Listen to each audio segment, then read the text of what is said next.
सोचिए आपने एक बार केवाईसी कराया और उसके बाद हर बार नया बैंक अकाउंट खोलने, म्यूचुअल फंड में निवेश करने या इंश्योरेंस खरीदने के लिए बार बार वही डॉक्यूमेंट्स जमा करने की जरूरत ही ना पड़े। सुनने में आसान लगता है, लेकिन अब ये हकीकत बनने जा रहा है। 1 अगस्त से सी केवाईसी 2.0 लागू होने वाला है। आखिर ये नया सिस्टम क्या है, कैसे काम करेगा और आम लोगों को इससे क्या फायदा मिलेगा, आइए जानते हैं। Hi everyone, you're watching NBT Tech on the Go. I am your host Mohini Singh. तो चलिए वीडियो शुरू करते हैं। अगर आपने कभी नया बैंक अकाउंट खोला है, म्यूचुअल फंड में निवेश किया है या फिर इंश्योरेंस पॉलिसी खरीदी है, तो आपने एक बात जरूर नोटिस की होगी, हर जगह पैन कार्ड, आधार, एड्रेस प्रूफ, दूसरी केवाईसी डॉक्यूमेंट्स फिर से जमा करने पड़ते हैं। यानी एक ही व्यक्ति को अलग अलग फाइनेंशियल इंस्टीट्यूशंस में बार बार अपनी पहचान साबित करनी पड़ती है। लेकिन अब इस झंझट को खत्म करने के लिए सेंट्रल नो योर कस्टमर यानी CKYC 2.0 लाया जा रहा है। इसका मकसद है one customer one digital KYC की दिशा में बड़ा कदम उठाना। अब समझते हैं कि ये सिस्टम काम कैसे करेगा।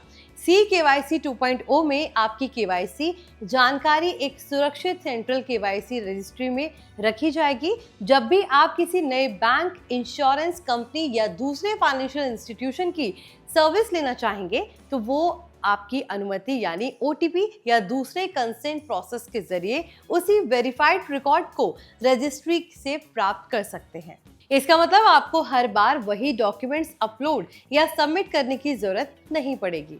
शुरुआत में ये सर्विस बैंक्स और इंश्योरेंस कंपनीज के लिए अवेलेबल होगी, जबकि म्यूचुअल फंड्स, ब्रोकरेजेस और दूसरे फाइनेंशियल इंस्टीट्यूशंस भी बाद में इससे जुड़ सकेंगे। इस नए सिस्टम का सबसे बड़ा फायदा आम ग्राहकों को मिलेगा। अकाउंट ओपनिंग पहले से तेज होगी, केवाईसी का प्रोसेस आसान होगा और बार बार फॉर्म भरने का समय बच जाएगा। वहीं फाइनेंशियल इंस्टीट्यूशंस के लिए भी कस्टमर ऑनबोर्डिंग आसान होगा और डुप्लीकेट रिकॉर्ड्स की समस्या कम हो जाएगी। सरकार और रेगुलेटर्स का मानना है कि इससे फ्रॉड रोकने में हेल्प मिलेगी, क्योंकि सभी संस्थानों के पास एक वेरीफाइड और स्टैंडर्डाइज्ड केवाईसी रिकॉर्ड अवेलेबल रहेगा। लेकिन क्या इसका मतलब ये है कि आपकी पर्सनल इंफॉर्मेशन हर संस्था में अपने आप देख सकेगी?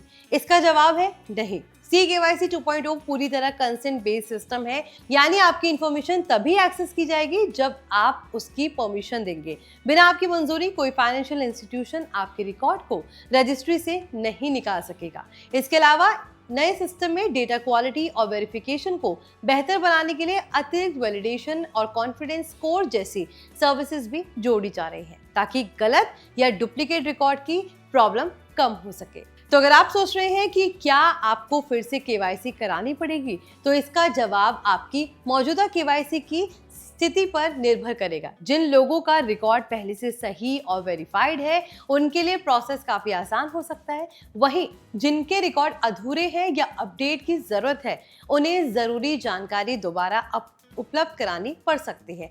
यानी CKYC 2.0 का मकसद नई परेशानी पैदा करना नहीं है, बल्कि फ्यूचर में केवाईसी को आसान और एक जैसा बनाना है।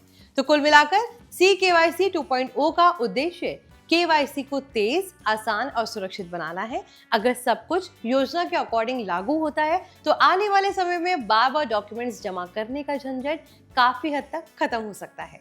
इससे ना सिर्फ ग्राहकों का समय बचेगा, बल्कि पूरे फाइनेंशियल सिस्टम की एफिशिएंसी भी बेहतर होने की उम्मीद है। अब सवाल आपसे है कि आपको भी अलग अलग बैंक्स और फाइनेंशियल एप्स में बार बार केवाईसी कराने में परेशानी हुई है? अपनी राय हमें कमेंट करके जरूर बताइएगा। अगर आपको ये वीडियो इन्फॉर्मेटिव लगा हो तो इसे लाइक करें, शेयर करें। साथ ही ऐसे ही लेटेस्ट टेक अपडेट के लिए हमारे channel NBT Tech on the Go को सब्सक्राइब करें।